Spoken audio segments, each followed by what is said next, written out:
DXN বাংলাদেশের অনুমোদন আছে কি? হ্যাঁ, ডিএক্সএন বাংলাদেশের সম্পূর্ণ বৈধ এবং অনুমোদিত একটি কোম্পানি। ডিএক্সএন বাংলাদেশে কি কি অনুমোদন পেয়েছে? ১.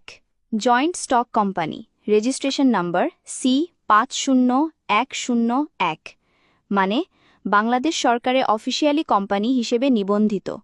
বাহ। ২.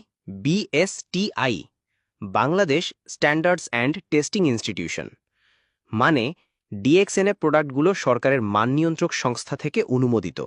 ৩. স্বাস্থ্য অধিদপ্তর, DGHS, ডিএক্সএনের কিছু হেলথ প্রোডাক্ট স্বাস্থ্য মন্ত্রণালয় অনুমোদিত। ৪. ট্রেড লাইসেন্স এবং কর রেজিস্ট্রেশন, TIN এবং VAT, নিয়মিত সরকারকে ট্যাক্স দেয়, বৈধভাবে ব্যবসা করে। ৫. আন্তর্জাতিক সনদ ও স্বীকৃতি, ISO 9001, ISO 1401, GMP,